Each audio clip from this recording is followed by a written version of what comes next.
جب ہم اسلامیہ اسکول کی بات کرتے ہیں تو اسلامیہ رضا العلوم اسلامیہ ہائی اسکول میں لفظ ہے اسلامیہ، اسلام، یعنی کہ میرا آپ کا ریلیشن بہت ساری چیزوں پہ ہو سکتا ہے، مگر ایک ریلیشن یہ ہے کہ ہم سب اسلام کے ماننے والے ہیں، ہم سب مسلمان ہیں. اور یہ چیزیں جب شوکت سر کہا کرتے تھے، آج بھی انہوں نے شاید اسی پر زیادہ زور دیا کہ وہ نہیں چاہتے ہیں کہ یہاں سے صرف ڈاکٹرز نکلیں، کیونکہ ڈاکٹرز نکلیں ان میں ایتھکس بھی ہو اور موریلٹی بھی ہو. اور موریلٹی اور ایتھکس کا سورس کیا ہے؟ وہ قرآن ہے، نبی صلی اللہ علیہ وسلم کی سنت ہے. تو اس میں دو تین اشعار علامہ اقبال کے کہ ایک مسلمان کی ڈیفینیشن کیا ہے وہ کہہ کر اجازت چاہوں گا، کیونکہ وقت کی قلت ہے اور شام ہو رہی ہے.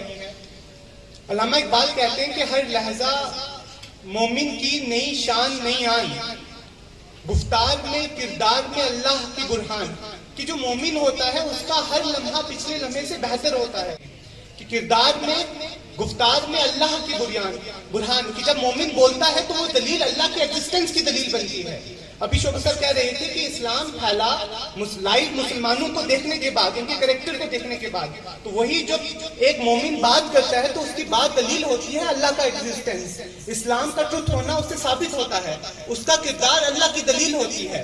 پھر علامہ اقبال کہتے ہیں قہاریو غفاریو قدوسیو جبروت. قہار یعنی کہ جلال، جلال برائی کے خلاف، جلال فحاشی اور بے حیائی کے خلاف، جلال ظلم کے خلاف. قہاریو غفاری، غفار یعنی کہ رحم دل، ایک دوسرے کے تئیں رحم دل.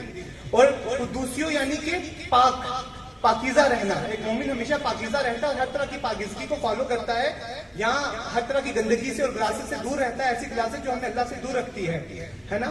قہاریو غفاریو قدوسیو جبروت یعنی کہ طاقت. قہاریو غفاریو قدوسیو جبروت، یہ چار عناصر ہو تو بنتا ہے مسلمان.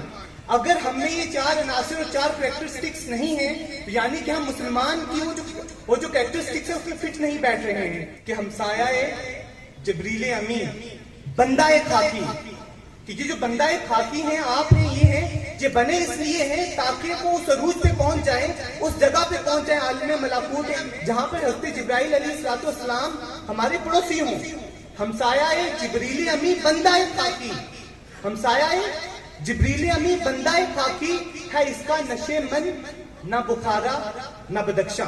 مومن وہ ہے، مسلم وہ ہے جو اپنے آپ کو ان بتوں سے توڑ دے. کاسٹیزم کے بت، ٹرائبز کے بت، قبیلوں کے بت جس میں ہم پھنسے ہوئے ہیں، کاسٹیزم کے، سیکولرزم کے، جب ہم سے اس سے اوپر اٹھ جائیں گے تو پھر ہم وہ عروج پہ پہنچیں گے جس میں اللہ تبارک و تعالیٰ نے ہمیں جس مقصد کے لیے پیدا کیا ہے.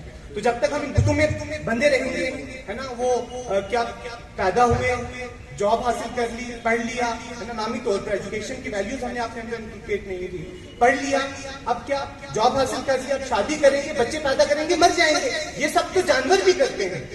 تو ہمیں انسانی سطح پر وہ زندگی گزارنی ہے جس زندگی کے لیے اللہ تبارک و تعالیٰ نے ہمیں پیدا کیا ہے. اور میں سمجھتا ہوں کہ جو یہ سفر ہم طے کر رہے ہیں اس میں جو بیسک لائٹ ہے، اور میں یہ بالکل ایگزیجریشن نہیں کر رہا ہوں، وہ اسلامیہ اسکول کے جو لیکچرز تھے، میں بالکل بات نہیں کروں گا کہ سائنس کی کلاس میں ہمیں کیا پڑھایا گیا، میں واللہ مجھے کچھ یاد نہیں ہے. ابھی ایک بھائی کر رہے تھے کہ وہ پڑھاتے ہیں تو انہیں یاد ہوگا. ہمیں جو جاب حاصل کر چکے ہیں ان کو بھی پتا ہوگا کہ جب انہوں نے جاب کے لیے پڑھا ان کو وہ 8th کلاس میں کیا پڑھا تھا نہیں یاد ہے. یاد کیا ہے؟ وہ موریلٹی پر دیے گئے ہوئے لیکچر، وہ ایتھکس پر دیے گئے ہوئے لیکچر. حالات خوشگوار نہیں ہے، اس پہ ایکسپلین کرنے کی ضرورت نہیں، شوکت سر ایکسپلین کر چکے ہیں. وہ صرف اس لیول پہ اسلام و فوبیا نہیں، جو ود ان کمیونٹیز جو ہمارے اندر جو برائیاں چل رہی ہیں، جو آپ کی یہاں پر چل رہی ہیں، آپ کو خوب معلوم ہے کہ مزے کے لیے وہ مزہ کسی طرح کا بھی ہو سکتا ہے، وہ جو لالچ ہے وہ کسی طرح کی بھی ہو سکتی ہے. اس کے لیے ہم نے اپنے دین کو کمپرومائز کر دیا. یاد رکھیں اگر ہم نے دین کو کمپرومائز کر کے اپنے بچوں کو ڈی سی بنا بھی لیا، اپنے بچوں کو ڈی ایس پی اور جج بنا بھی لیا، آخرت میں ہم انہیں نبی علیہ السلام کے سامنے کیسے پیش کریں گے؟ دعا کرتے ہیں کہ اللہ تبارک و تعالیٰ اس مقصد کو اچیو کرنے میں ہماری خدمات حاصل کرے، اور ہم سب مل کر انشاءاللہ اس میں جو سب چاہیں گے، جس طریقے سے چاہیں گے، ہم آپ کے ساتھ ہیں، اور مل کے انشاءاللہ ہم جہاں جہاں مسلمان ہیں وداؤٹ اینی سارٹ آف ہم آپ کے ساتھ ہیں. السلام علیکم.